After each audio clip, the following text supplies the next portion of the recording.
Muy buenas tardes, bienvenidos a esta nueva sesión de en ICADE Business School de la Asociación de Antiguos Alumnos ICADE Asociación Profesional.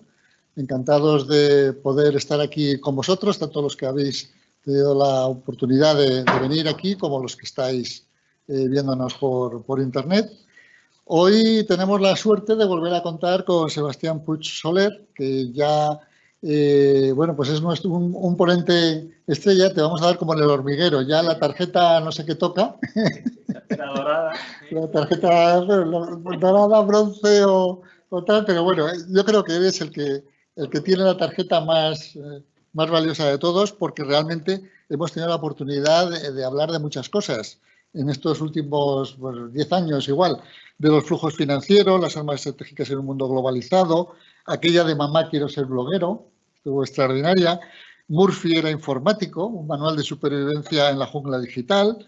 Expression Workshop, que era un mundo totalmente diferente, cómo expresar, hablar en público.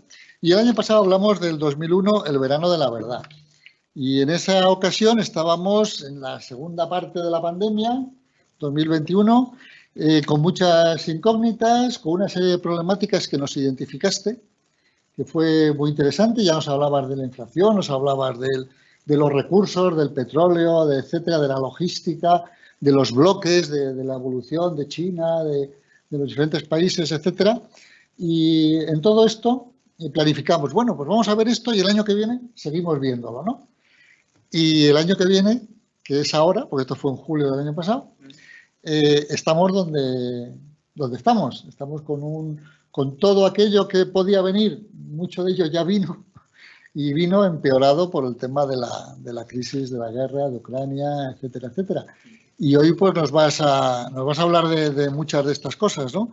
Y nos vas a hablar un poquito de cómo va a ser todo a partir de ahora, que posiblemente nos va a exigir decidir de otra manera, con mayor rapidez, con mayor creatividad, asumiendo más riesgos y renunciando al cortoplacismo. Esto lo he sacado como final y conclusión de lo que nos vas a contar, que yo creo que va a ser muy interesante. Para los que no hayáis conocido a Sebastián, Sebastián acaba de volver de su puesto de oficial de intendencia oficial de intendencia de la Armada, y es analista económico, y acaba de regresar de Bruselas, donde ha estado comisionado como experto nacional en el Consejo de la Unión Europea en la implantación y funcionamiento del Fondo Europeo para la Paz. Materia que es digna de que un día nos dieras una charla completa sobre cómo funciona algo que la gente no conoce, pero que es realmente extraordinario y atractivo. Y bueno, antes de eso también ha sido analista de asuntos financieros de la Unión Europea en la Dirección General de Política de Defensa, ha sido responsable financiero del Estado Mayor de la Unión Europea, jefe de servicio económico de la misión de la Marina Española en Washington, D.C., y antes analista del Estado Mayor de la Armada. Y bueno, y empezaste, supongo, por un buque de la Armada, ¿no? Sí, claro, mi primer destino fue una corbeta.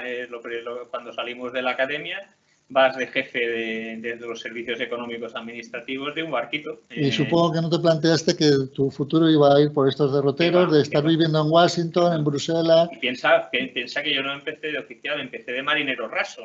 O sea que mi carrera, yo entré en la Marina en el año 83, ya llevo muchos años de encima. Casi 40. O sea que una sabe, como le digo a mi hija, uno sabe cómo comienza, pero nunca sabe cómo acaba. Muy bien. Oye, pues nada, tenemos muchas ganas de que nos cuentes y escucharte. Y nada, adelante, aquí tienes. Pues nada, muchas gracias, Miguel, muchas gracias por la confianza. Yo soy antiguo alumno de EMBA de aquí de ICADE, y le tengo mucho cariño a esta institución, porque además para mí, y lo digo sinceramente, fue un punto de inflexión en mi carrera profesional.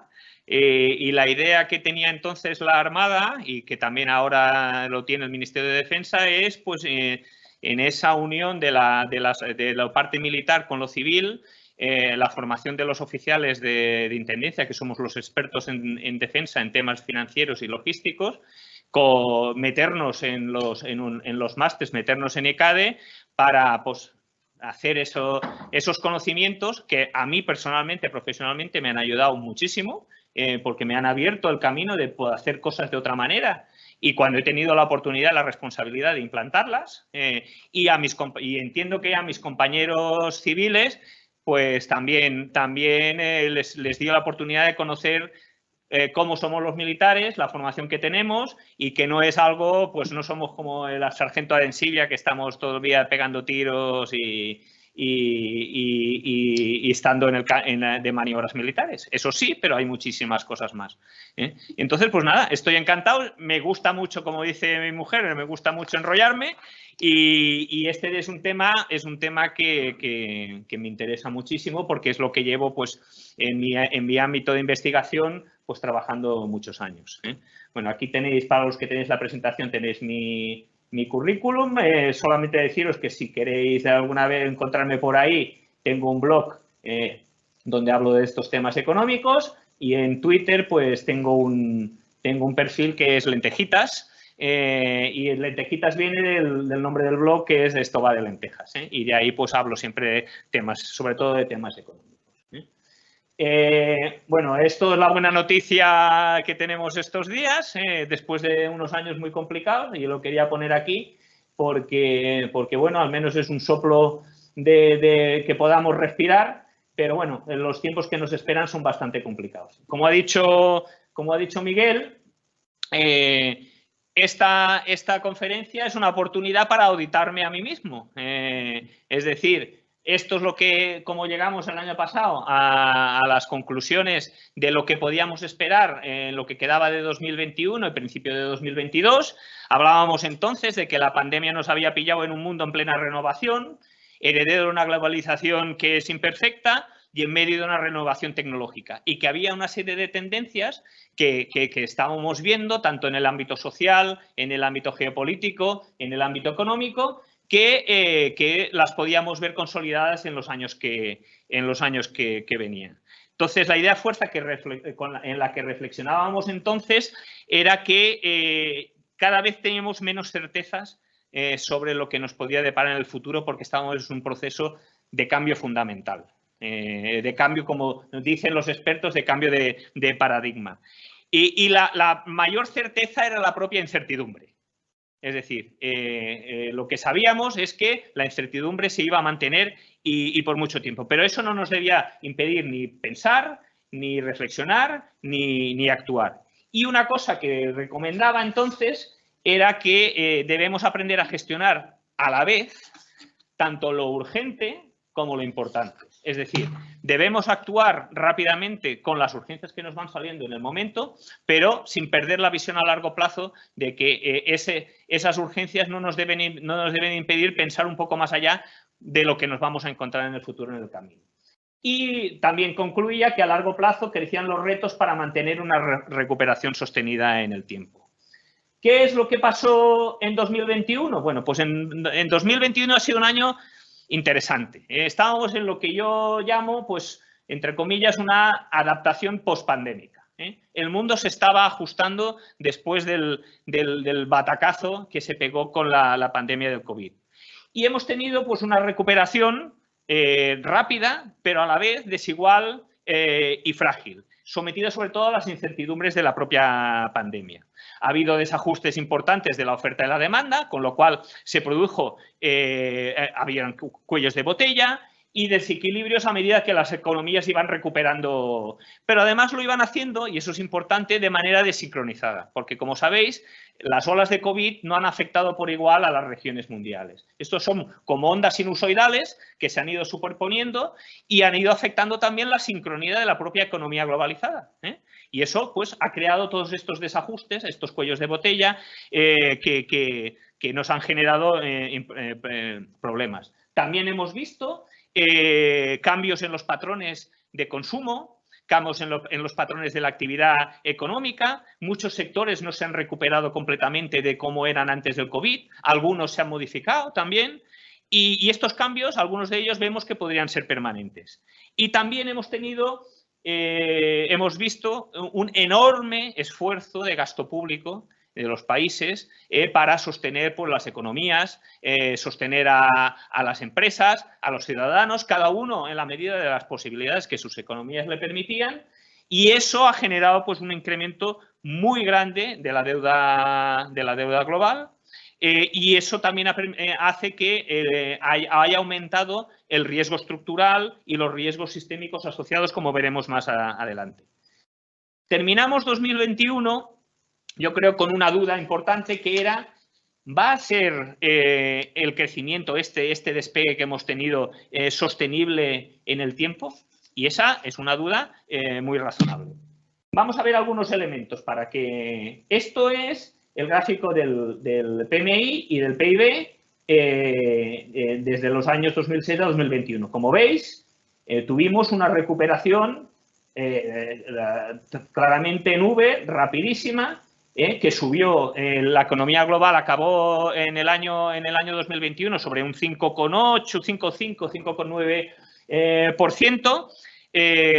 Se incrementaron consumo, inversión, ahorro de manera desigual en el ámbito regional, pero se ralentizó al final de año por la expansión del Omicron. Más que del Omicron, de la manera que los países reaccionaron al Omicron, que eso afectó también a las economías.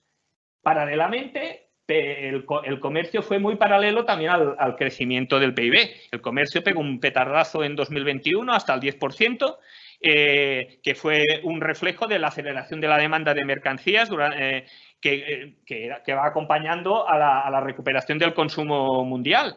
Pues este exceso de demanda en relación con la oferta, porque muchas inversiones se pararon, muchas capacidades industriales o capacidades se dejaron en stand-by, poner eso toda vez o se desviaron hacia otros sectores.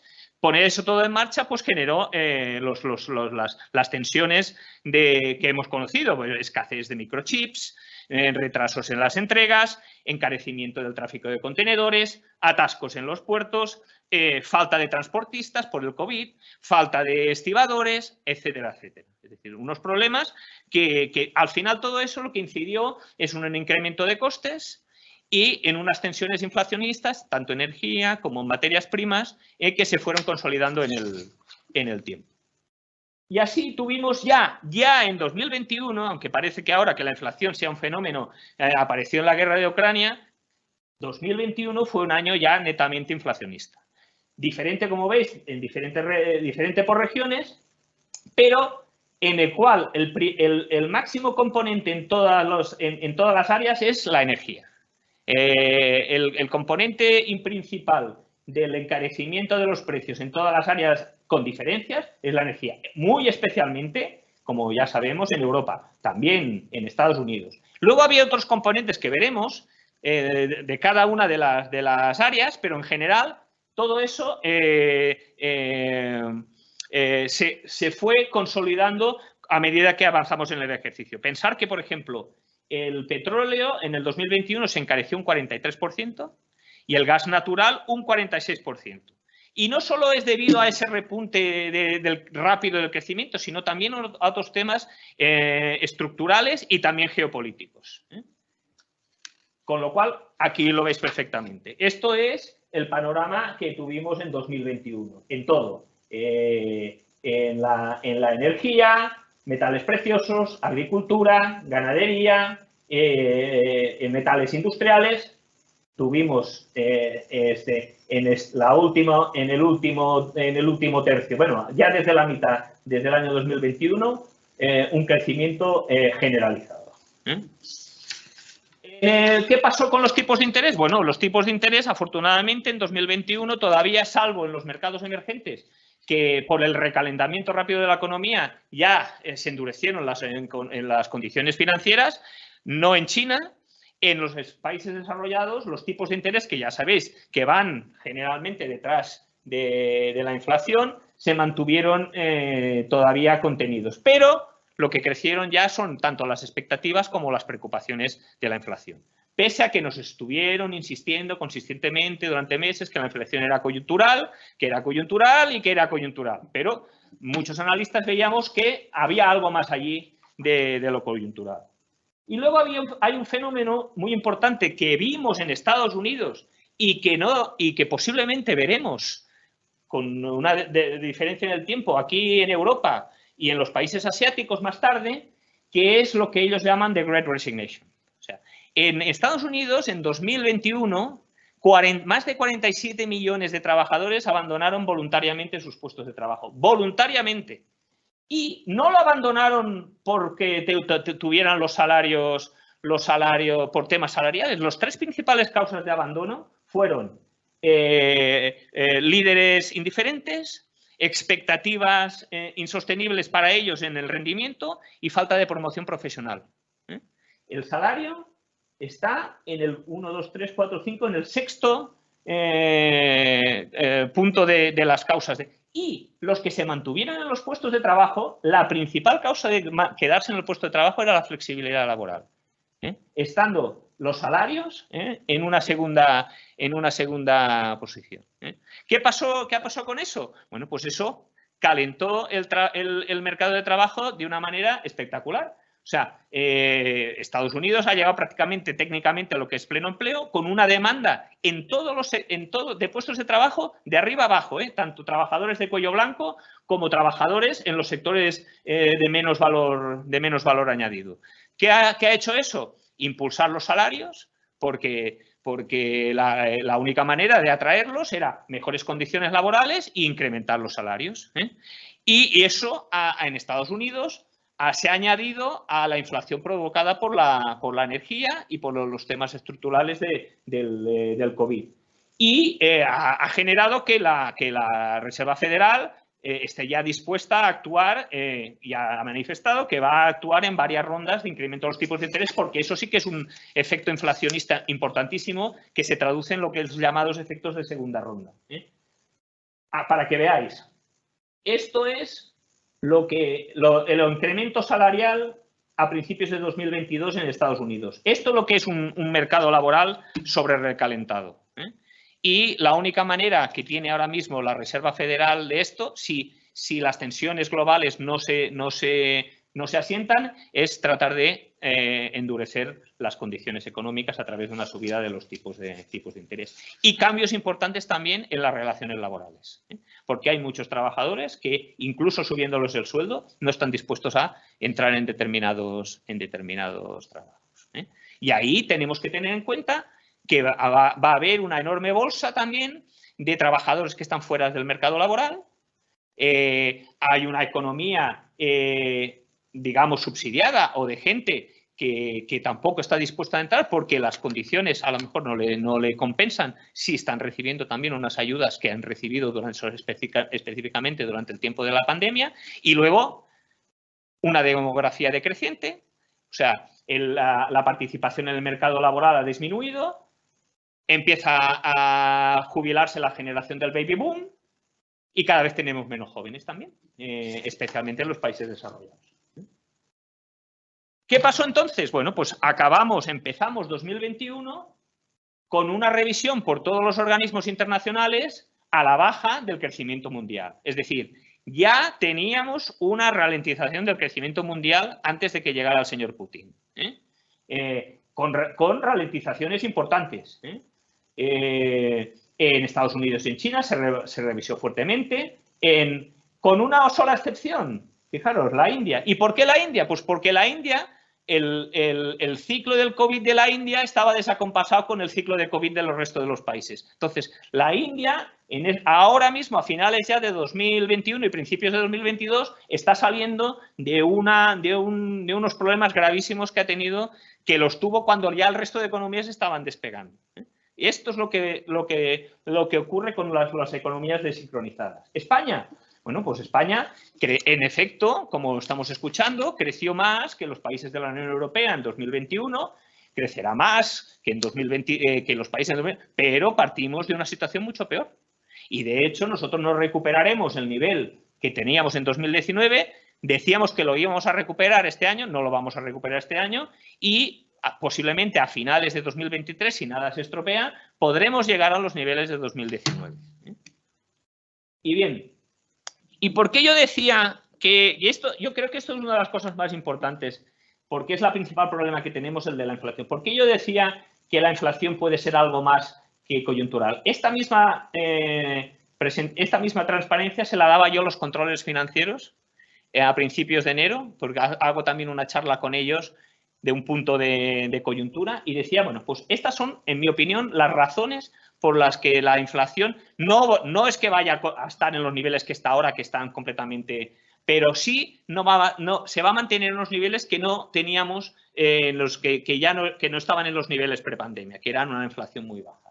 Primero, la propia pandemia. La pandemia todavía no ha desaparecido y lo estamos viendo en China, ahora todavía estamos teniendo efectos de la pandemia. Por ejemplo, estamos recuperando rápidamente todo el nivel de la movilidad global, que antes no teníamos. Imaginaros lo que puede ser otro empujón de la economía cuando recuperemos, por ejemplo, el turismo, recuperemos toda la movilidad que hasta ahora teníamos perdida. Las compañías aéreas ya están, las grandes ya están casi a plena actividad.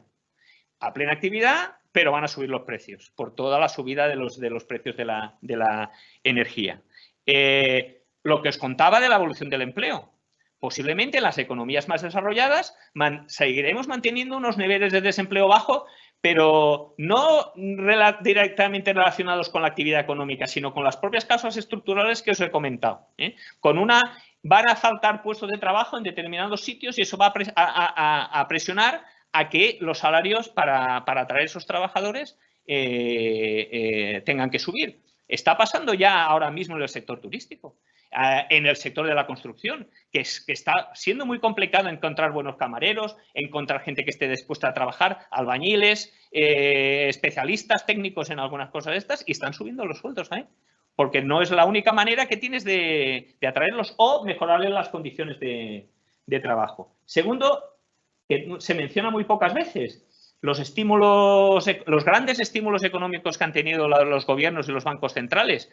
Estos estímulos, según los expertos, que eran necesarios para que la economía no se detuviera con el parón del COVID, se mantuvieron ya más allá de lo necesario cuando ya las economías despegaban. Yo tuve la ocasión de estar en una conferencia en Harvard con Larry Summers, y él nos explicaba muy bien el caso de Estados Unidos. Decía, mira, durante el tiempo de 2021, el tiempo de la pandemia, necesitamos unos ingresos, digamos, mensuales de 50.000 millones de dólares para mantener la actividad de las empresas y ayudar a los ciudadanos. Pero inyectamos en la economía entre 200 y 250.000 millones de dólares mensuales. Eso, tarde o temprano, tenía que afectar a la economía real. Mucho de ese dinero se ha ido a las economías, primero, también a la economía financiera. Y eso hace que ahora toda esa enorme cantidad de dinero sea tan difícil para los bancos centrales ir retirando los estímulos, porque hay una inflación de activos muy importante y ese dinero necesita movilizarse. Entonces, lo hablaremos ahora, pero estos estímulos actúan también como un recalentador y ahora que van a subir los tipos de interés, pues y que los bancos centrales primero quieren retirar las compras de deuda, quieren retirar los estímulos y quieren subir los tipos de interés, puede crear problemas estructurales, problemas financieros importantes. Lo veremos en cómo funciona este mecanismo. China. La economía china está cambiando y sustancialmente. Hasta ahora la economía china se ha basado y ha competido en el mundo en base a la exportación de productos industriales a bajo coste. Y eso ha sido, por decirlo entre comillas, como un exportador de baja inflación al mundo. ¿Qué pasa ahora? La clase media crece, la economía china se ha tecnificado muchísimo, están creando ya productos de mucho más valor añadido. Esa clase media exige también mejores sueldos, mejores condiciones de vida y eso hace que estos productos o lo que exporta se vaya encareciendo. Ese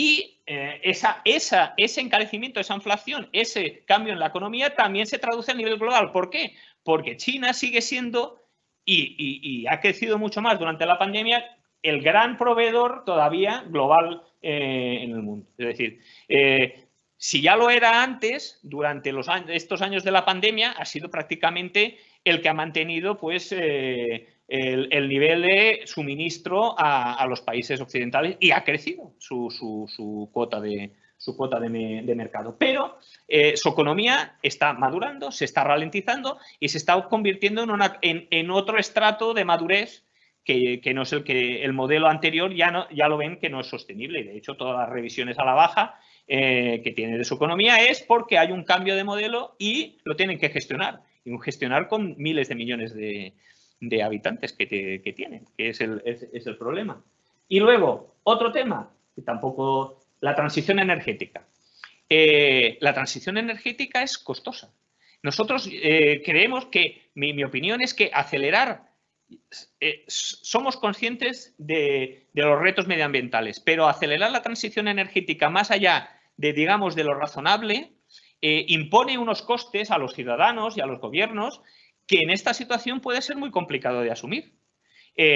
Porque, claro, estamos sustituyendo combustibles que son relativamente baratos, pero muy contaminantes, por otros medios, otras fuentes de energía que van a ser intensivas, muy intensivas a veces, incluso en algunos materiales se puede incrementar el 300, el 400, el 500%, en algunos materiales que son muchas veces difíciles de obtener, hay una enorme competencia, se obtienen en países que son geopolíticamente inestables y va a generar eso también un incremento de los precios. Y ese incremento de los precios se traduce en una energía, finalmente, en una energía más cara, coches eléctricos, aerogeneradores, baterías, energía solar, todas esas cosas, que al final o lo asumen los ciudadanos o lo asumen los gobiernos. Pero eso también presiona a que esa inflación no se pueda mantener en niveles bajos. Y eso lo vamos a vivir durante bastantes años. Y finalmente les contaba, todavía sin haber pasado lo de Ucrania, que estamos el mundo, como os contaba en la anterior conferencia, el mundo hay una crisis o una relajación del multilateralismo. Volvíamos a la competencia global entre estados, volvíamos a tener estados autoritarios que pueden actuar fuera del marco multilateral, y no solo es Rusia con lo que ha pasado con Ucrania, pero también es China, con Taiwán o con el mar del sur de China, pero también es Irán, es Turquía, Kazajistán. Son países que en algún momento dado, por su dimensión, pueden hacer algún paso fuera de ese marco multilateral y los efectos son globales. Y son países, en algunos casos, como Rusia, que son proveedores de materias primas que son muy valiosas para el resto de países y generan, bueno, pues todos estos efectos actúan coordinadamente, se realimentan unos a otros y hace que ese efecto inflacionario que ya veíamos durante 2021 sea persistente y sea difícil de contener. O sea, no es algo tan sencillo como puede parecer decir, bueno, todo volverá a la normalidad, nos reajustaremos y volveremos a los números a la inflación bajísima que teníamos en 2019 antes. Pues no es tan fácil. Es mucho más complicado de lo que parece. Y así llegamos a principios de 2021 y el 24 de febrero el señor Vladimir Putin pues invade Ucrania. Después ya de unos meses de tensión, de dimes y diretes, etcétera, etcétera. Vamos a cumplir ahora los 2 meses de conflicto y a estas alturas yo creo que estamos en condiciones de decir que Putin subestimó 2 cosas esenciales en su conflicto. Primero, la resistencia ucraniana, la resistencia de su líder.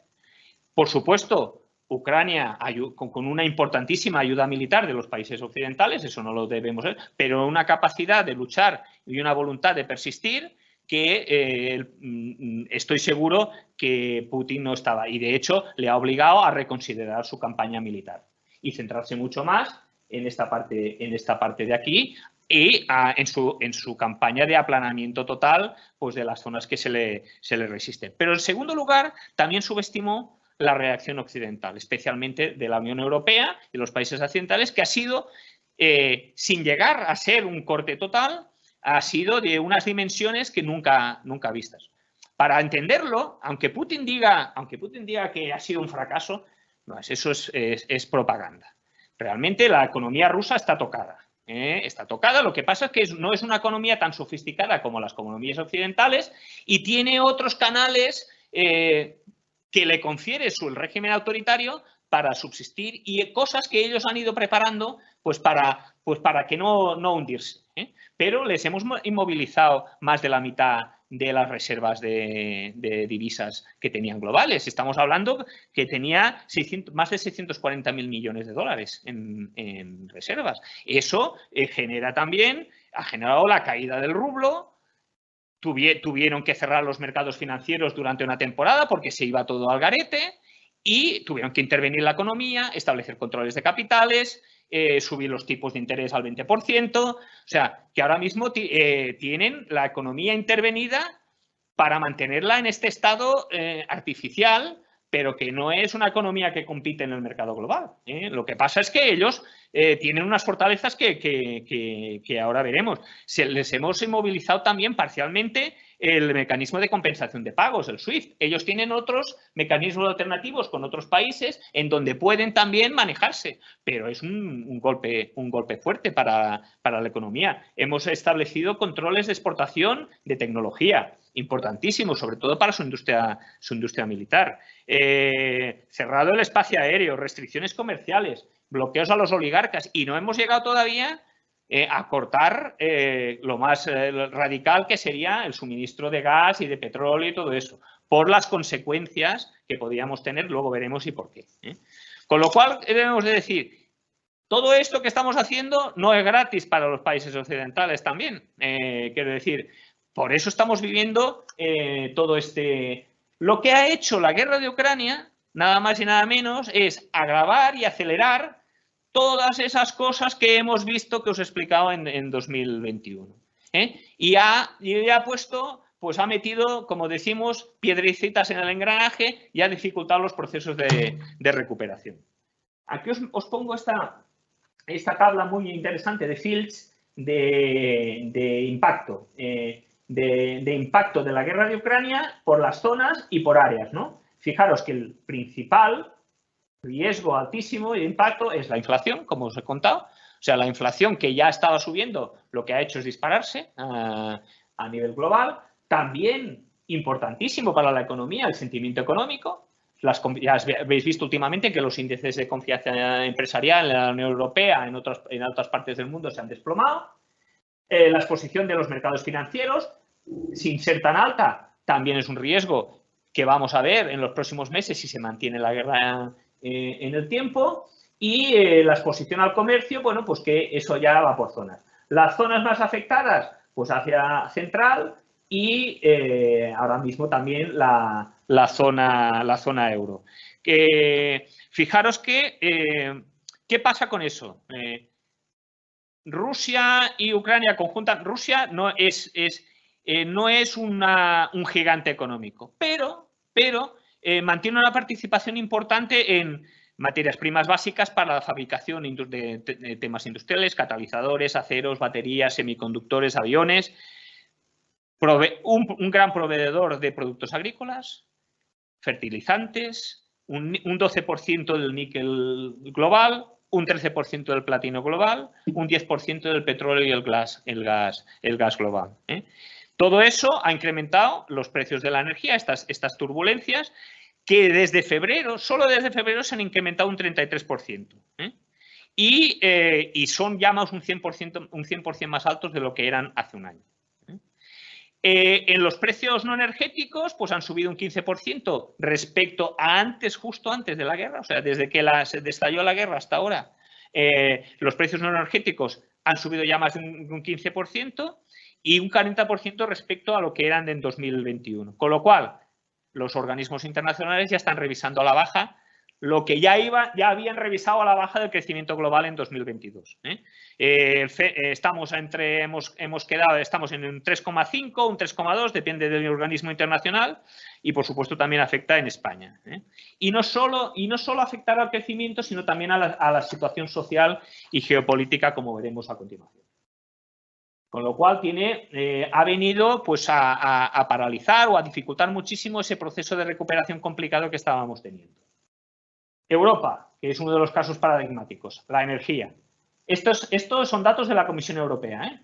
El 27% del petróleo que importa la Unión Europea, ruso.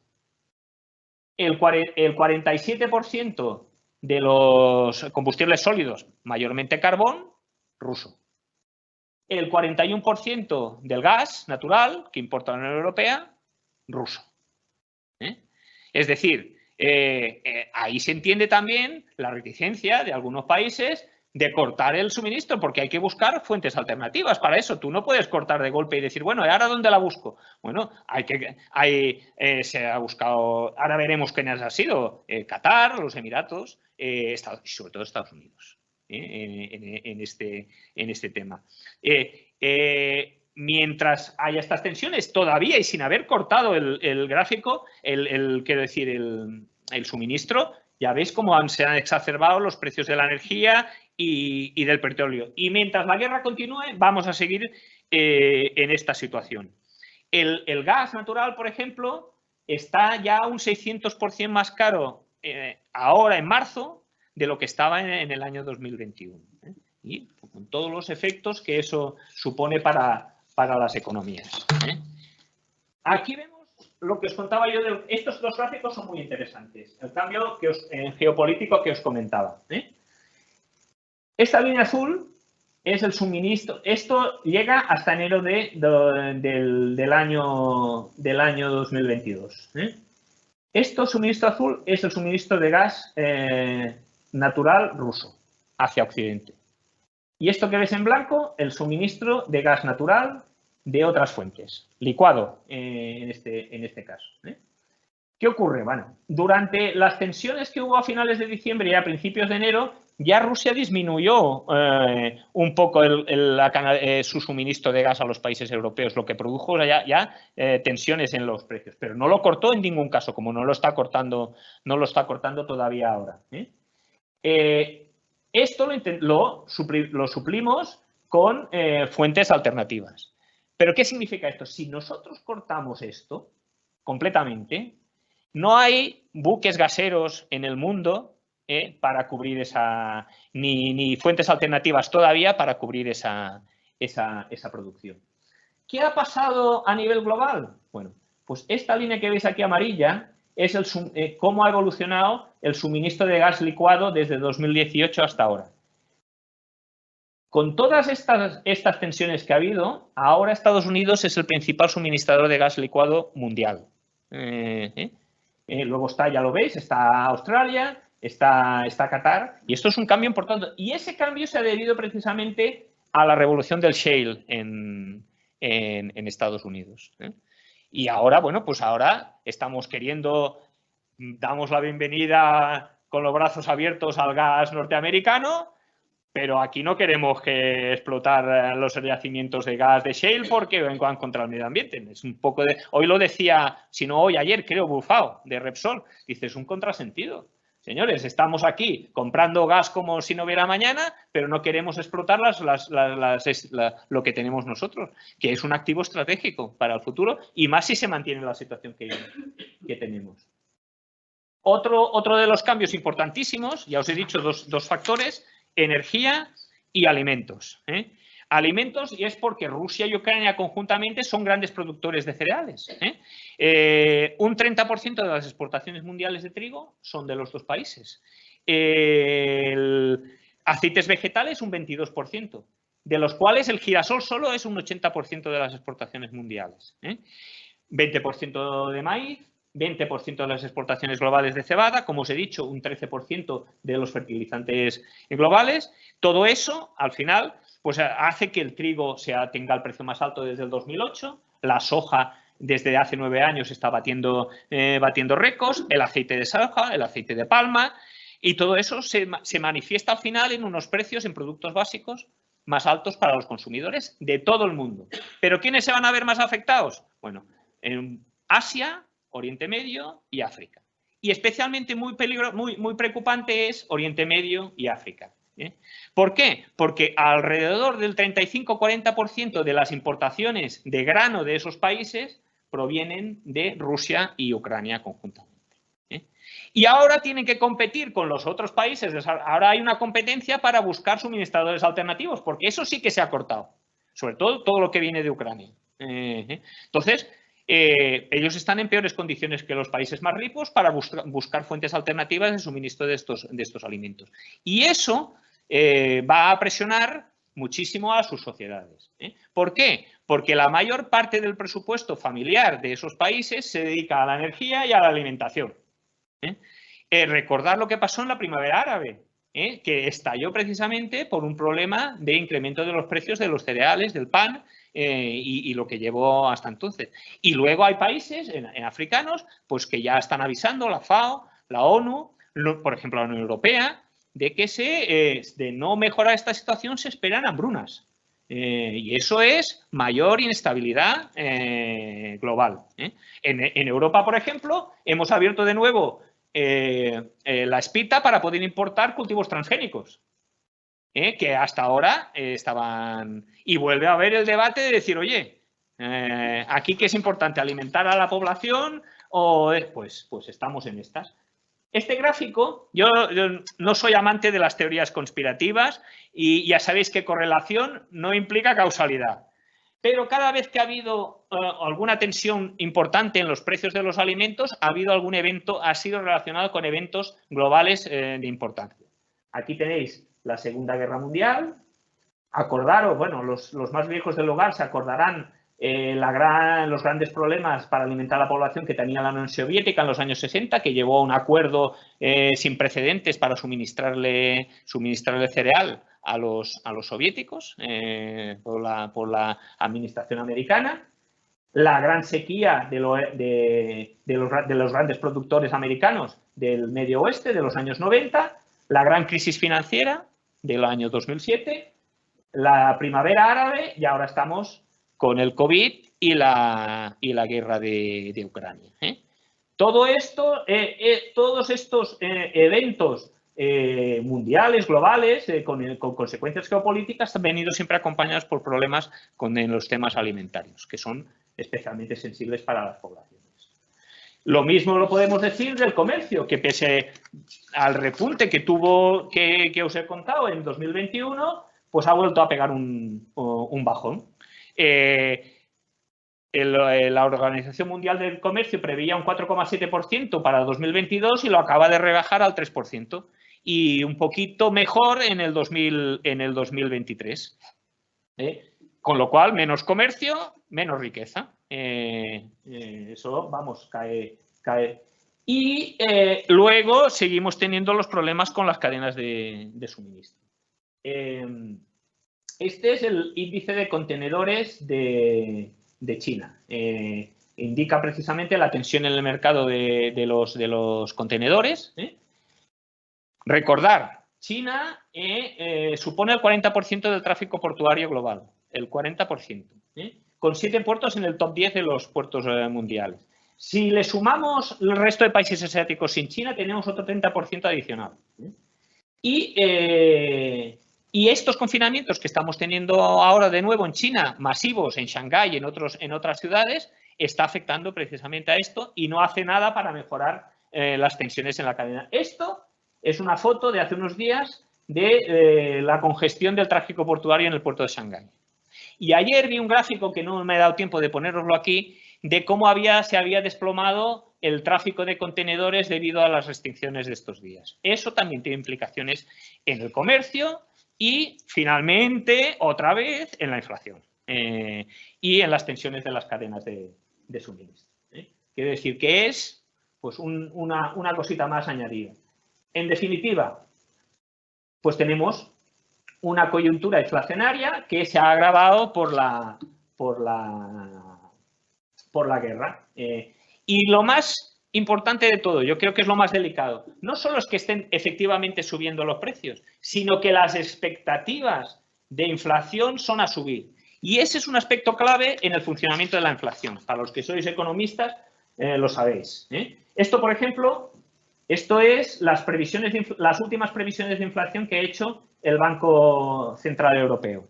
Es decir, con un repunte en 2022 y que se irán, según el Banco Central Europeo, aminorando y reduciendo en 2023, 2024, hasta llegar al objetivo de inflación. Bueno, esto es las últimas datos de inflación en la UE. España ya sabéis que se ha quedado en un 9,6, lo ha subido un poquito hoy la Comisión Europea, hay países con el 11,2. España, aunque sea un 9,6 en conjunto, hay comunidades autónomas que han subido a los 2 dígitos de inflación. ¿Qué problema hay con las expectativas? Y es que si los agentes económicos entienden que la inflación va a ser duradera y se va a mantener, ajustan sus decisiones económicas a y hace que esas expectativas acaben cumpliéndose. Eso ocurre con los salarios, con los precios de los productos, de los servicios, etcétera, etcétera. Y por eso es tan importante el trabajo que tienen que hacer ahora los bancos centrales. ¿Por qué? Tienen que intentar mantener bajas las expectativas de inflación a medio y largo plazo, con independencia de que ahora tengamos este subidón gordo de los precios. Y eso se hace dando a entender que vamos a actuar. La FED ya ha dicho, vamos a intervenir 5 veces subiendo los tipos de... La Unión Europea, el Banco Central ha dicho, a partir de julio dejamos de comprar deuda. Y veremos a ver si subo los tipos de interés. Y yo creo que los va a subir suavemente, pero para precisamente indicar a los mercados que, ojo, yo no voy a dejar más que esto se nos desmande. Y es posible que tengamos que asumir un cierto decrecimiento para poder frenar estos escalones inflacionistas que podrían cambiar si se resolviera el tema de la guerra. Podían mejorar, digamos, en un punto. Podían al menos moderarse un poco. Pero la incertidumbre en ese sentido parece que decir que esto todavía se va a enquistar y va a durar más tiempo. ¿Qué pasa? Que cuanto más tardemos en reaccionar, más se consolida la inflación, más se consolidan las expectativas de inflación y más se cumple lo que no queremos, que es un escenario se repite muchas veces, de esta inflación. Por ahora estamos lejos de eso, pero podría pasar, es decir, un escenario de estancamiento y de subida generalizada de los precios. Evitar lo que ellos llaman los efectos de la segunda ronda. Pero eso es complicado. ¿Por qué? Porque primero, os he contado, tenemos una inflación enorme de activos, luego tenemos un número de países muy endeudados que dependen precisamente de las compras de deuda de los bancos centrales y en los que una subida significativa de los tipos de interés les podría provocar problemas importantes. Y os voy a poner un ejemplo que es el nuestro, España. ¿Qué pasa con España? Yo creo que es un ejemplo claro de qué pasa en esta coyuntura.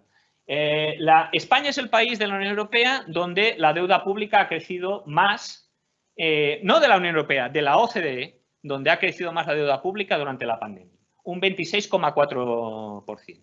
Alrededor de unos 230.000 millones de euros.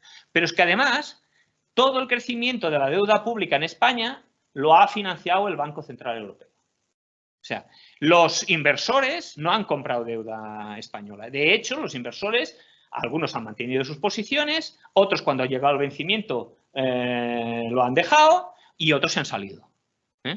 ¿Qué ocurre? Por eso hay ahora el mensaje de decir, oye, yo dejo de comprar deuda. Hemos mantenido, ya habéis visto que hemos mantenido la prima de riesgo plana durante todos estos años.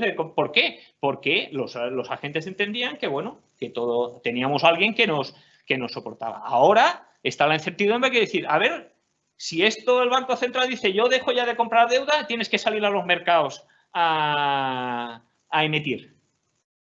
Oye, ¿qué pasa? Y no solo es eso, sino que este incremento de deuda significa más pago de intereses. Por ahora han sido muy bajos, pero se están endureciendo las condiciones. Afortunadamente el Tesoro ha hecho un excelente trabajo. Aquí lo veis. Estos son las emisiones de deudas que ha ido haciendo el Tesoro, que lo que ha ido haciendo es alargando los vencimientos de la deuda, aprovechando el entorno de los tipos de interés bajos. Y aquí veis las últimas emisiones, 18, 19, 20 y 21, y hemos ido bajando el tipo medio de la deuda, y eso hace que en un entorno en que crezcan los tipos de interés, pues no tenemos un impacto tan fuerte como hubiéramos tenido de no haber hecho Pero esto tiene un recorrido que es el que tiene.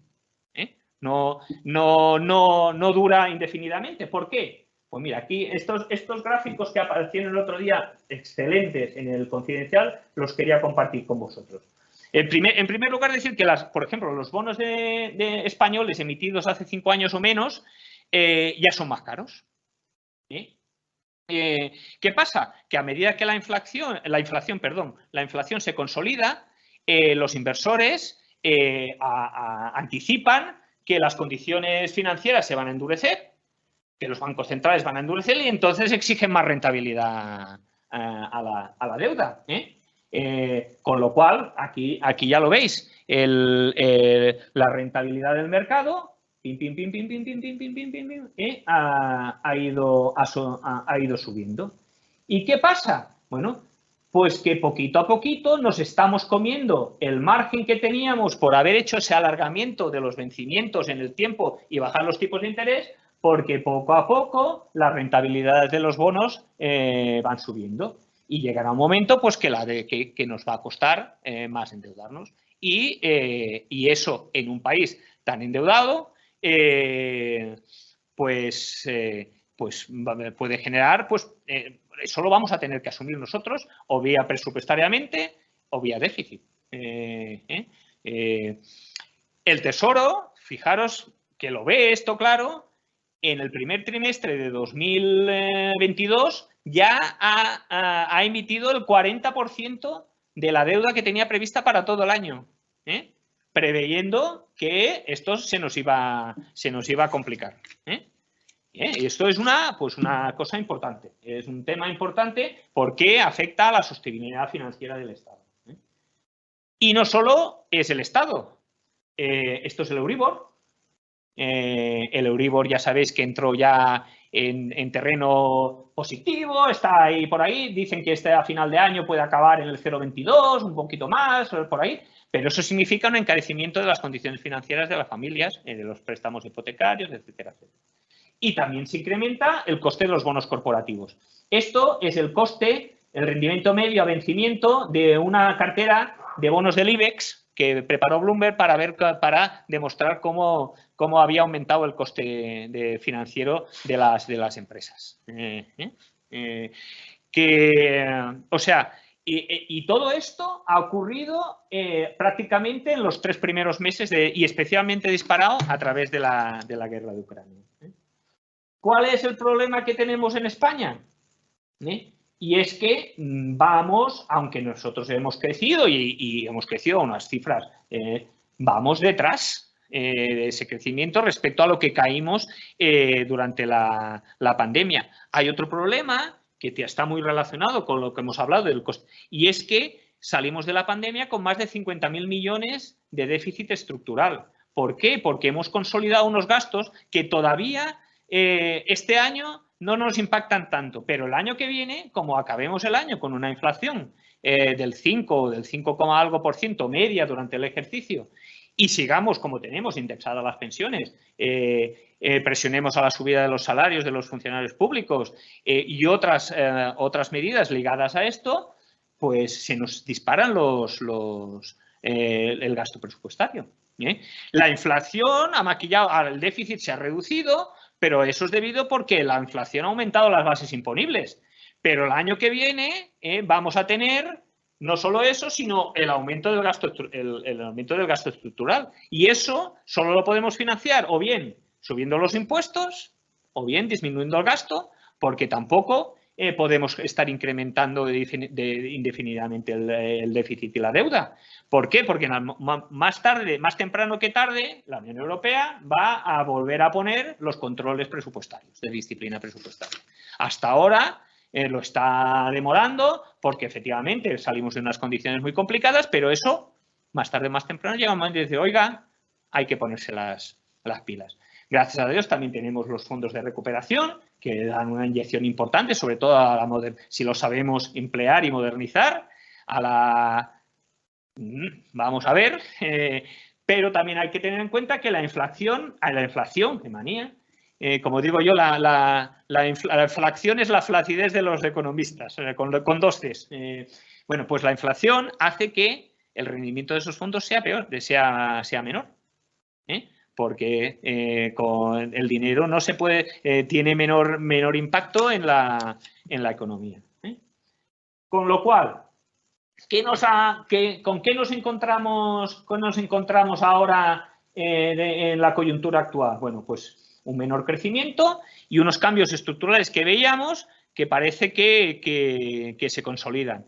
Hay una tendencia de los países a reducir su dependencia tanto en materias primas, en productos tecnológicos y en energía de las fuentes que, como por ejemplo con Rusia, reducir la dependencia tecnológica de los proveedores chinos, aumentar, deslocalizar, cambiar un poco, reorganizar las cadenas de suministros, pero eso está bien, pero no es la panacea.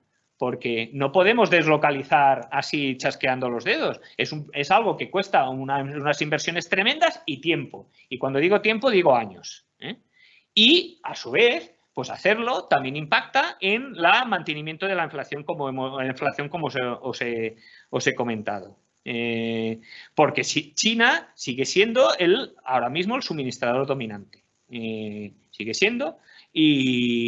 Y si no el único, de miles de componentes todavía para las industrias occidentales. Además, veremos cambios, como hemos dicho, en el mercado laboral, en las formas de trabajar y seguiremos pero muy más acentuado, manteniendo la incertidumbre y la volatilidad. Y también veremos una reducción de la confianza de los ciudadanos en la economía, una inestabilidad social y una pérdida de confianza institucional. ¿Por qué? Porque eso es algo muy típico y lo hemos visto a lo largo de la historia. Los ciudadanos pueden entender a un gobierno determinado, sea el que sea, en estas circunstancias, decirle, bueno, yo sé que tú no tienes parte de culpa de esto que está pasando, que hay hechos globales, pero me da igual, te voy a culpar a ti. Porque tú eres mi gobernante y tú me tienes que solucionar los problemas. Y eso es un caldo de cultivo, pues, para los populismos, para los extremismos, para los que te vienen prometiendo el oro y el moro y el mundo de Yuppie, cuando no hay ni soluciones únicas, ni unilaterales, ni sencillas y más o menos y menos en estas circunstancias. Con lo cual, pues estamos en un momento de coyuntura delicada. Todo, yo os he puesto, si veis, como veis, tenemos de fondo aquí el conflicto de Ucrania, porque ese es el gran caldo de cultivo de lo que puede pasar. Si dura en el tiempo, si no dura, si se llega a un statu quo en donde al final los ucranianos aceptan parte de la pérdida de su territorio, porque una cosa está clara. A Putin hay que darle, o él tiene que entender que llega a una situación aceptable para él en el que puede decir o que ha ganado o que ha conseguido alguno de sus objetivos. Mientras él no vea eso y por ahora le están dando cera y ha tenido pérdidas muy importantes, entre ellas el buque hasta ahora, no va a parar. Y va a seguir con su estrategia de aplanar el territorio y le da igual los derechos humanos y lo que sea. Entonces, esa es la preocupación que hay también en los líderes occidentales. Es decir, apretamos, pero ¿hasta dónde apretamos? ¿Hasta dónde? Porque es un líder autoritario con un maletín nuclear y que en cualquier momento pues se le pueden cruzar los cables si se encuentra desesperado y hacer alguna acción pues que escale, que es la mayor preocupación que tienen la OTAN, por ejemplo, la Unión Europea y los países occidentales. Que en esta situación de máximo riesgo, que algún evento inesperado, porque ocurren desgracias, accidentes o algo desencadene un conflicto de mayores dimensiones. Un misil que de repente va a una ciudad fronteriza de Ucrania y ¡pum! Impacta en Polonia, o en Lituania, o en Estonia. O, yo qué sé, un misil que se escapa y tira abajo un avión civil. Cualquier cosa de estas. Cualquier cosa puede hacer que este polvorín explote. A la vez, puede haber un momento que para todos sea inasumible y se llegue a una especie de status quo, pero de todas maneras la situación en Ucrania parece que sea una cosa que se vaya a enquistar con el tiempo. porque los ucranianos también parece que no están dispuestos a ceder, y menos, por ejemplo, ceder todo que es supervivencia para ellos, todo el acceso al mar, que es lo que pretende quitarles Putin. Entonces, para ellos eso es inasumible. Y por ahora la ayuda occidental sigue llegando. Acordaros, esta es de mi conferencia del año pasado. Acordaros lo que hablábamos entonces de las capacidades que necesitábamos para desarrollarnos en un entorno tan complicado. Ya era complicado entonces, pues no veáis cómo es ahora, ¿no? Hablábamos de fundamental, la capacidad que debemos tener para gestionar la incertidumbre. Y eso, bueno, eso son varias dimensiones. Yo os hablaba de flexibilidad, agilidad mental, apertura de miras, formación permanente, actitud ante lo inesperado. Muy relacionado con eso, la capacidad de gestionar la frustración, que eso es algo que debemos educar en las generaciones más jóvenes.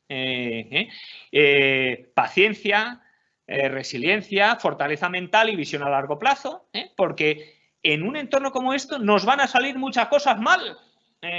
Pero no podemos, el mundo no se nos acaba porque nos vayan a salir mal. Tenemos que aprender y tirar para adelante. Y eso, lo mismo para las personas como para las empresas.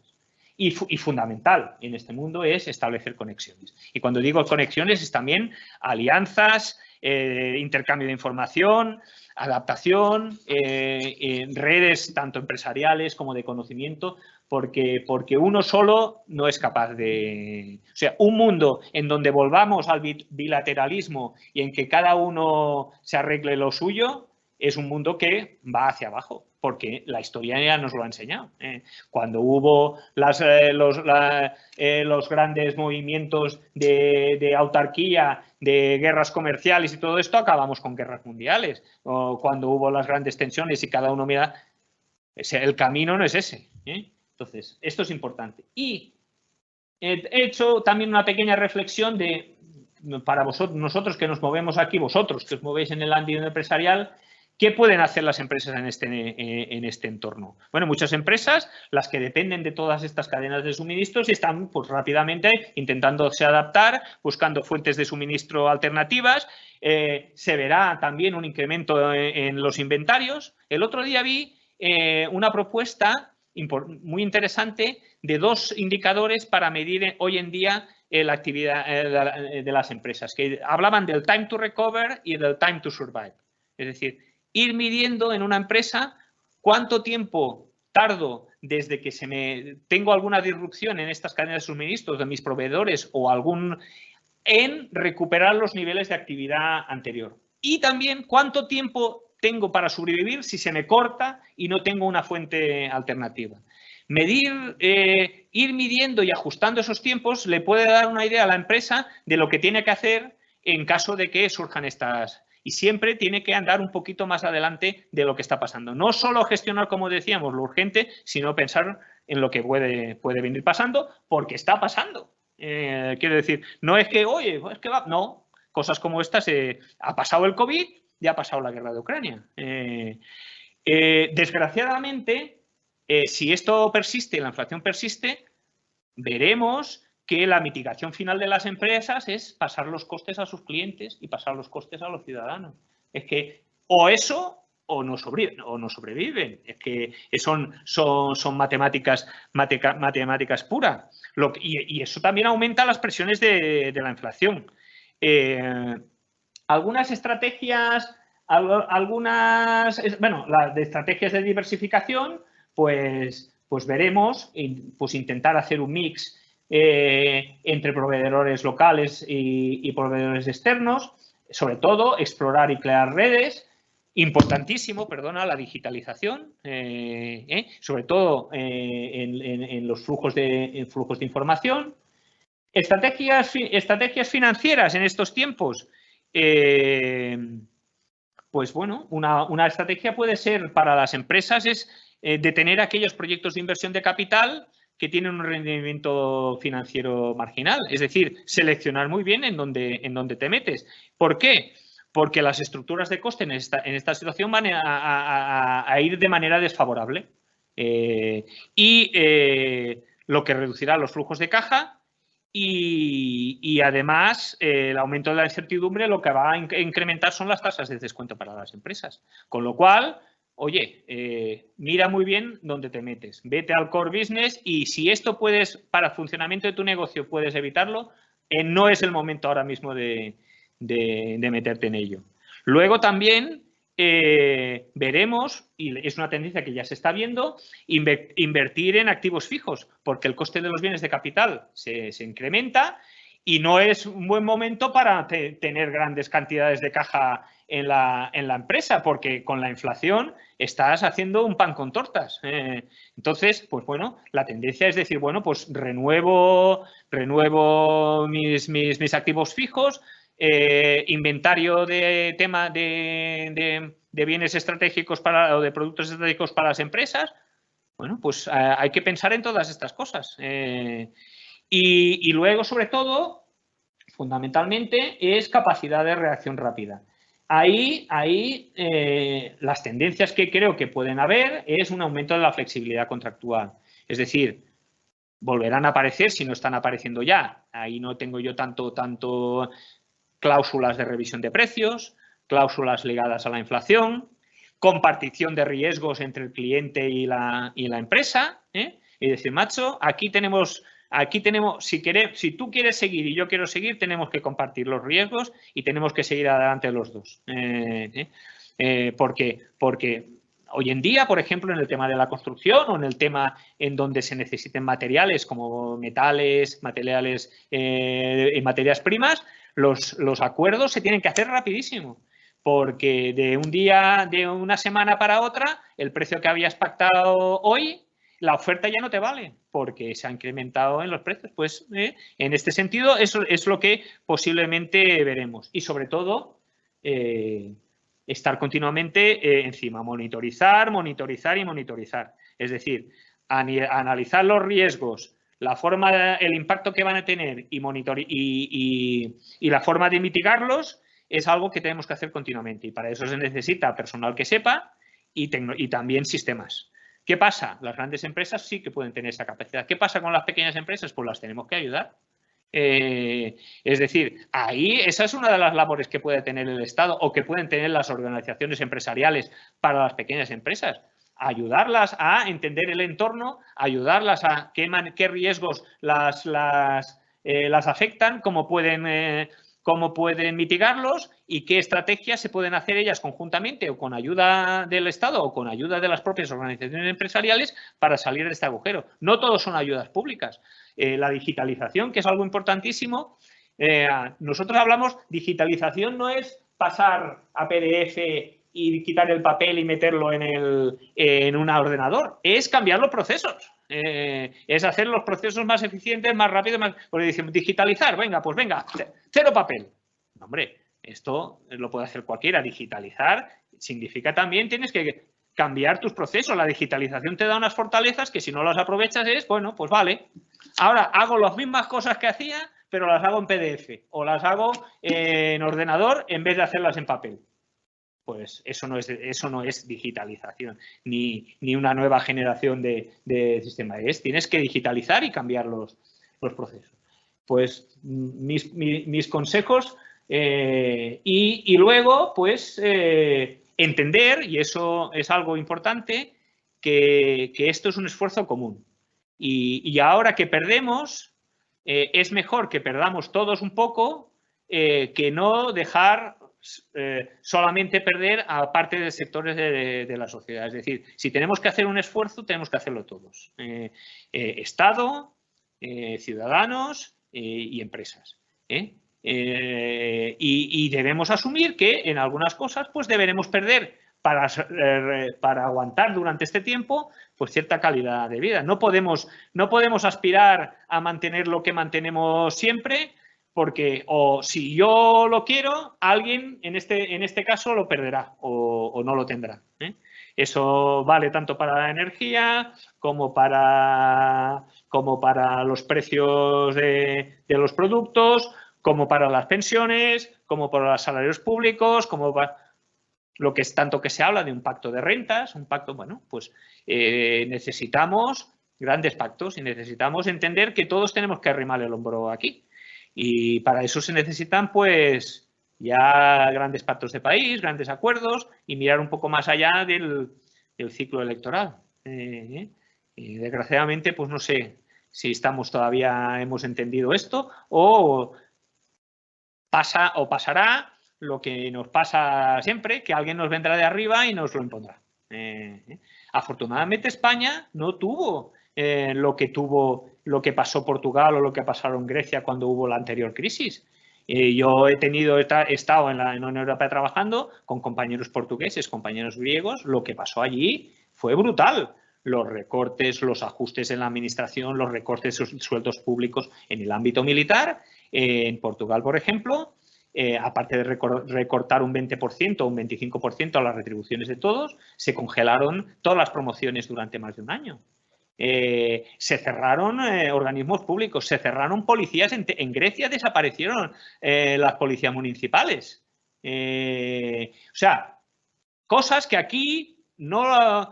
Pero si no somos capaces de hacerlo por nosotros mismos y la situación no mejora o no en vez de esto, pues alguien nos obligará a apretar las cosas, porque tampoco una estrategia puede ser subir indefinidamente la presión fiscal en una situación donde la economía está pues creciendo, pero con debilidades estructurales. Con lo cual, pues bueno, estamos en un momento complicado. Yo no digo que no soy catastrofista, porque algunos dicen, España está en quiebra. No, hombre. Afortunadamente estamos en toda la Unión Europea, tuvimos el COVID y aparecieron los fondos de resiliencia, tuvimos problemas de deuda y tenemos el Banco Central Europeo comprándonos deuda, salimos con estos temas de Ucrania, pues funciona como funciona la UE, porque después de años trabajando es lenta, burocrática, muchas veces ha perdido esa visión que tenían los padres fundadores de la Unión Europea, pero sigue siendo mejor que estar fuera, solo. ¿Os imagináis España fuera de la Unión Europea? Vamos, a un frío tremendo en esta época, pero tremendo. Y eso es lo que os puedo decir. Vamos a ver cómo evoluciona este año. Y bueno, pues teniendo en cuenta pues todas estas cosas que os he contado, he intentado transmitiros pues eso, cuál es la tendencia, y eso, solo puedo decir que no puedo augurar, no puedo deciros esto va a terminar así o terminar así, porque ahora mismo todo depende de muchas consideraciones. Pero bueno, estas son nuestras debilidades y esto y es por donde pueden ir las cosas. Y nada más, pues muchísimas gracias por vuestra atención. Y nada más.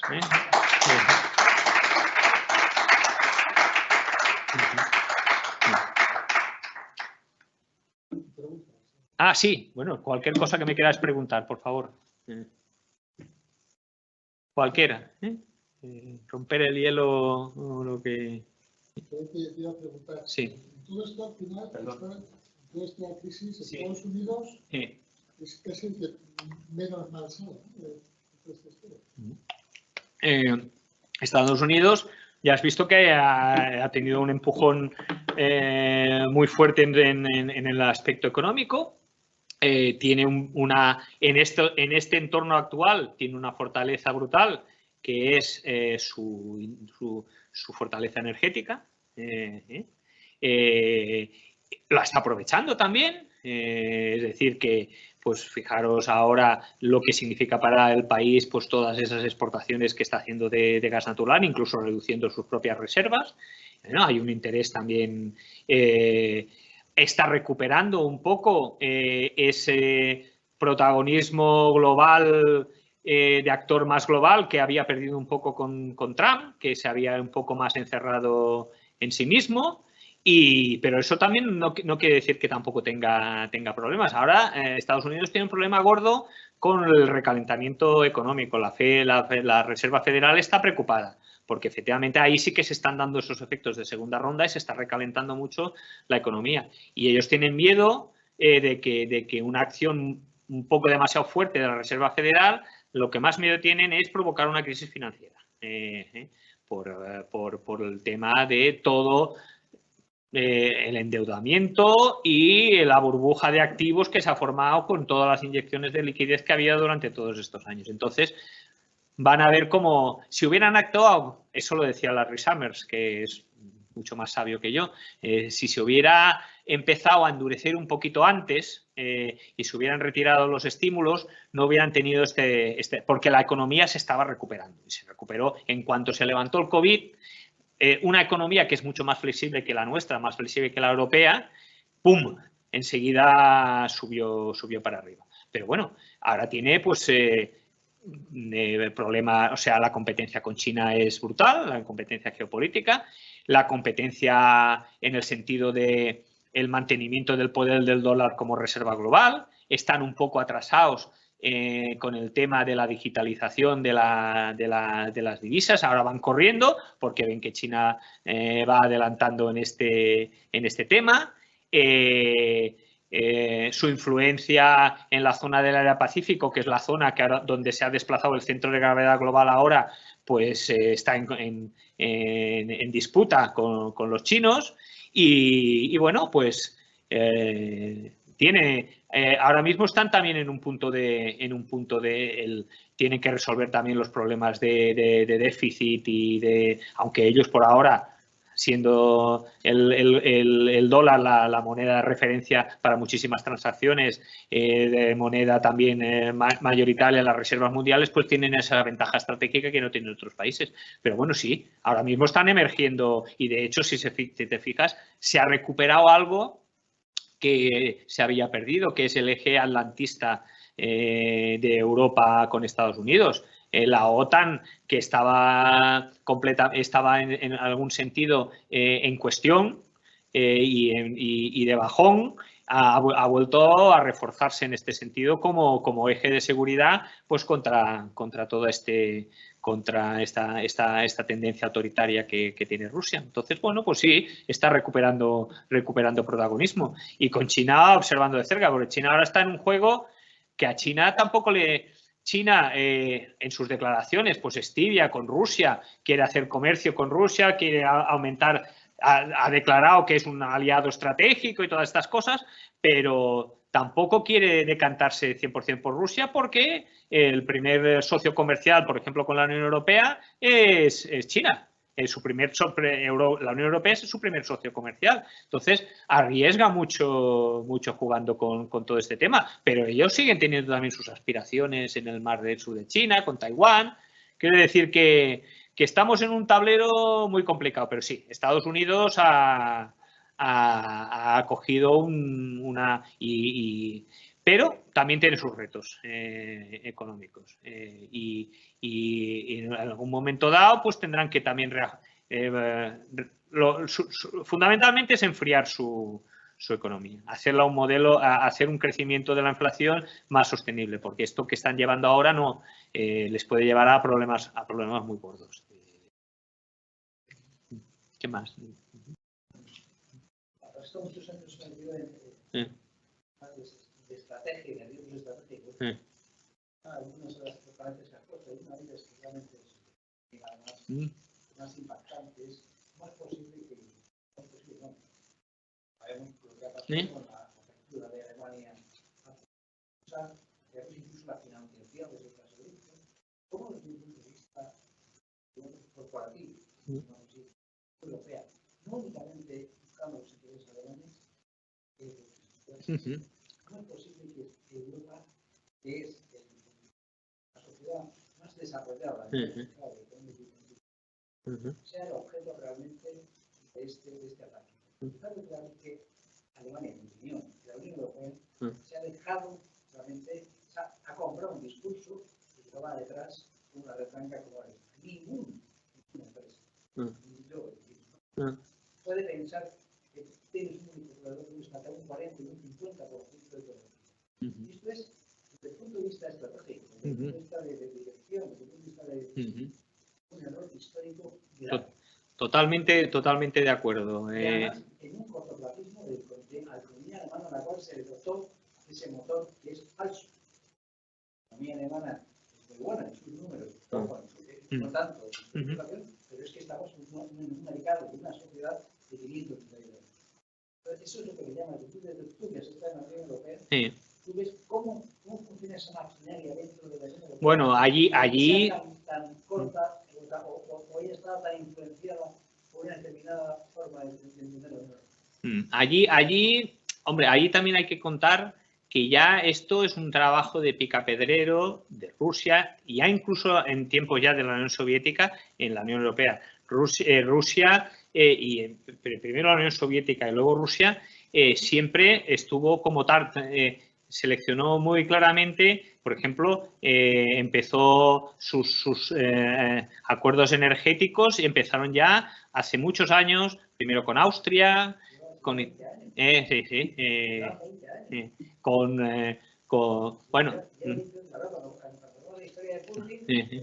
Ah, no, viene de, pero eso ya viene de antes, o sea que sí, exactamente. Entonces, bueno, el sentido, la visión que tenía la Unión Europea antes, yo te lo digo como militar, yo he visto el cambio desde antes de 2016.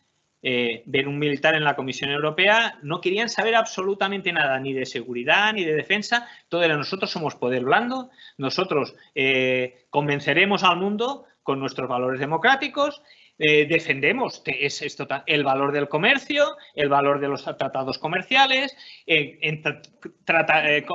conseguiremos atraer a Rusia hacia la democracia, hacia nuestros valores, comerciando con ellos, entre ellos con sus bienes. Yo te acepto, somos socios comerciales, tú me entras tu energía, pero no se valoró en ningún momento. Pues, ¿por qué? Pues por esa sensación de que, bueno, pues el mundo pues será mejor si actuamos de esta manera. Sin entender, porque los avisos estaban ahí, de que no todo el mundo juega con las mismas reglas. Es decir, el que tienes enfrente no juega con las reglas, sabes que no juega con las reglas tuyas. China tampoco juega con tus reglas. Tienes que entenderte con ellos, pero tienes que tener muy en cuenta de que si tiene que apretar las tuercas y si tiene que saltarse los acuerdos, se los saltará. Y si te tiene que espiar o te tiene que robar o te tiene que desestabilizar, lo hará. Y Rusia exactamente igual. Y yo creo que se pecó de ceguera y quizás un sentimiento pues el mundo, todo el mundo bueno, y conseguiremos convencer y luego de, pues eso, comodidad. Es decir, no entender algo que cualquier empresa lo entendería perfectamente, que es que no puedes depender de un socio que no es fiable. Y no puedes tener tus venas o lo que hace correr tu economía y la vida de tus ciudadanos dependiendo de un tío que o un régimen en cualquier momento se le cruzan los cables y decide cortarte. Y así estás secuestrado en este tema. Claro, quien decía eso hace 15 años o 10 años era tachado de un autoritario, no, esto vas en contra del multilateralismo, que es algo bueno, pero no se entendieron claramente los riesgos que implicaba. Y Rusia actuó muy bien, pum, aquí, porque Rusia, el trabajo de Rusia no fue lidiar con la Unión Europea como un todo, sino país a país, el divide y vencerás, la desinformación, me hago mis amigos, me hago mis enemigos, divido, y al final, claro, ¿qué pasa? Que sacar decisiones primero ahora a 27 o 28 a 27 países es algo muy complicado. Entonces, eso es lo que juegan los países que son autoritarios. Es decir, bueno, ahora yo estoy haciendo eso. Ahora que se pongan de acuerdo los 27 para reaccionar. Y tienen que ponerse de acuerdo por unanimidad en esos temas que son estratégicos, defensa, todas estas cosas. Bueno, ahora ha visto que cuando les apretan los putos, ostras, oye, que se han puesto de acuerdo. Y ahora vamos a apretar y China juega igual. Estos son los límites. Vamos a apretar un poco más. Y Turquía también hace lo mismo. Vamos a apretar un poco más. Vamos a ver hasta dónde llega. Y esto es el juego. ¿Qué pasa? Bueno, pues ahora estamos en un momento fundamental, Pero sí, claramente ha habido una ceguera en este sentido. Yo lo entiendo el sentimiento que había de decir, oye, vamos a mejorar el mundo por esto, pero desde un punto de vista de seguridad tenías que haber contemplado de que pues estabas creando unas debilidades. Y lo mismo también con el tema tecnológico, que durante muchos años hemos abandonado capacidades tecnológicas claves y ahora nos encontramos, oye, que se dejan de hacer chips y no tenemos capacidad de hacer ni un chip. Y con otras cosas también. Entonces, pues nos hemos dado cuenta que tenemos que ser un actor, y ser un actor global significa ser un actor en todas las dimensiones. Sí.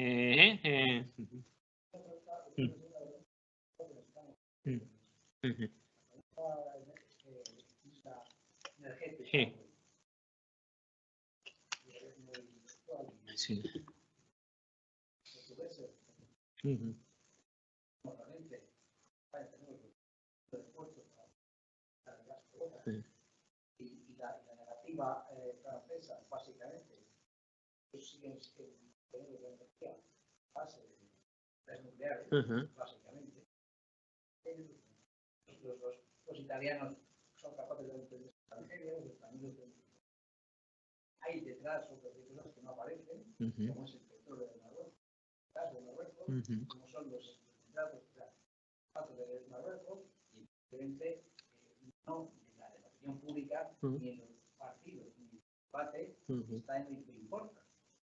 Porque más que España es la mayor reserva de metales o de minerales necesarios para la gran transformación tecnológica de todo Europa. Y eso, el mapa geológico de España está llena de yacimientos que son absolutamente fundamentales para Europa. Por eso, el movimiento de este gobierno debe tener cuidado. Pero nosotros tenemos la capacidad de ser otra vía. Una, dos, un tío que hasta ahora nos tiene que tapar la inmigración. Tres, ¿por qué no me dais el apoyo para explotar todo lo que puede ser realmente España para ser a la cabeza de proveer hasta litio? Ya, bueno, es espectacular. Así que el mapa geológico de este país no se conoce, es absolutamente espectacular. Entonces, parece sorprendente desde todo eso que estás diciendo, evidentemente, la global, curiosamente, cuando podemos ver nuestras fortalezas estratégicas, no estratégicas, no se pongan en una mesa como una cuestión de un partido ni de otro. Aquí no estamos hablando de que las posibilidades que tiene España no dependen del gobierno de una manera o de otra. No, efectivamente, es algo de país. Es algo que estoy diciendo. Sorprendentemente no llega al Parlamento, ni a los analistas políticos, ni a los tertulianos, ni nadie que diga, oye, un poquito, por favor, que tenemos una posición muy distinta. Tan distinta porque ahora mismo, como estamos apretando, que ya nos mandamos energía, porque tenemos un mayor, ahora curiosamente, nosotros somos los que nos quedamos separados y todo eso es lo que ese ha sido básicamente. Claro, el acuerdo de la energía es espectacular. Vas a pagar toda la energía como la más cara. Eso es un modelo claramente centro-europeo y alemán. Como que no hay el mismo debate, es lo que digo.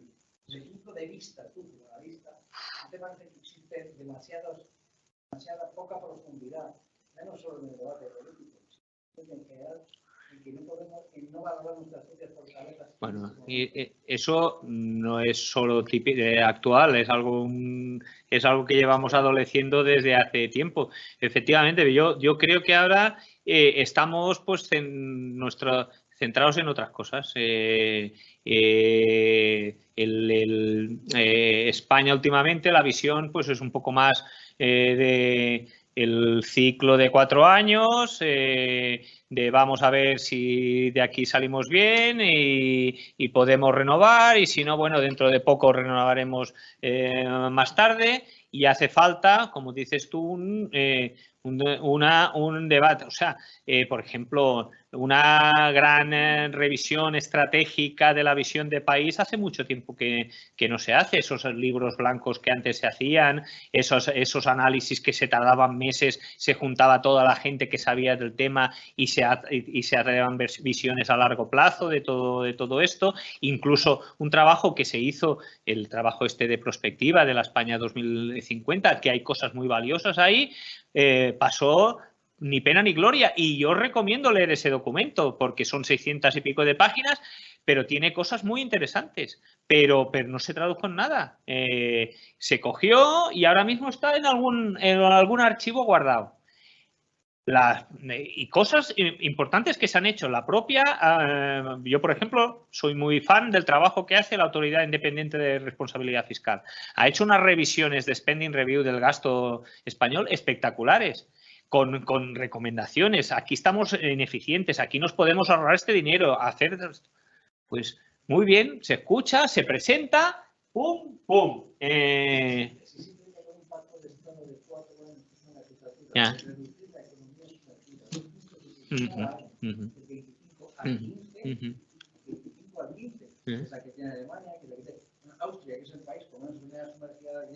Sí. País de Europa con menos economía sumergida. Para que no nos equivoquemos. La economía sumergida va a ser un país va al 25%, como estás contando. Estamos perdiendo una oportunidad interna. Vamos saliendo de una crisis a otra, intentando salir y siempre, nunca nos paramos a hacer el ejercicio de reflexión. Y es lo que realmente no te puedo quitar la razón, pero no está lo que veo es que haría falta pues que se comprendiera esa necesidad porque, como dices tú, es que nuestras capacidades son muy importantes. Tenemos muchas capacidades. Otra cosa que no explotamos es la capacidad de España de ser un hub con América Latina, que lo llevamos insistentemente dejando un poquito de lado. Y África, que es otra. África es el gran desconocido y ahora tiene muchos problemas, pero es una potencial de futuro tremendo. Pues también, quiero decir, nuestra posición nos hace realmente muy valiosos para temas de futuro, pero tenemos que sentarnos, pensar y decir, bueno, estas 4 o 5 cosas son cosas de país, de largo plazo, y tenemos que tener un acuerdo fundamental entre todos. Y lo demás lo podemos discutir y ver las visiones más conservadoras, más progresistas, de todo esto. Pero estas 4 o 5 líneas, ¿qué es lo que han hecho países que luego han sido exitosos en ese tema? Y nosotros no lo hemos acabado de conseguir con el paso de los años. Y bueno, es un poco, sí, decepcionante. Muy bien. Un aplauso aquí a Sebastián. Muchísimas gracias. Yo creo que nos has dado una visión. Habría mucho que hablar de muchos temas. Y también agradecerte la claridad, la sencillez un poco en todo lo que nos has contado. Para los que son más o menos expertos en estos temas, yo creo que ha sido un buen repaso. Y esperamos volver a verte pronto. No sabemos cuál va a ser tu próximo destino. Bueno, el año que viene podemos sentarnos aquí otra vez y ver a ver dónde estamos. Es curioso, pues, es un buen ejercicio. Pues te tomamos la palabra, si os parece, ¿no? Y a los que están viéndonos fuera. Y el año que viene vemos dónde está esto. Sebastián, me dijiste tontería. Mira qué bien estábamos ahora mismo. Me gustaría apuntar una cosa que justo en un vídeo que hemos hecho de un congreso, uno de ellos recordaba el tema de que las crisis son importantes porque nos hacen avanzar. Entonces, las crisis pueden ser oportunidades. Vamos a ver qué pasa con esta crisis y si realmente podemos conseguir que de ella salga una oportunidad. Y España debería, pues en la línea también de lo que has dicho, ponernos de acuerdo para hacer algo de verdad por una vez. Así que nada. Os comento que, bueno, creo que va a haber obras en el edificio, con lo cual la próxima sesión o será online o la haremos en otra zona. Y vamos a hacer un evento que posiblemente se hará en otro sitio sobre hablar en público. El 6 de mayo. Os mandaremos la información. Va a estar muy bien. Y de nuestra sesión de hoy, ya sabéis que haremos la crónica, os pasaremos la presentación, os pasaremos el vídeo completo y podréis verlo, compartirlo, etcétera, etcétera. Y luego Nada. me podréis echar la culpa de todo lo que digo. Mira, o sea, que es lo bueno de todo esto, ¿eh? Yo me dejo auditar el año que viene, sobre todo, y será bonito reflexionar a ver lo que vemos, ¿eh?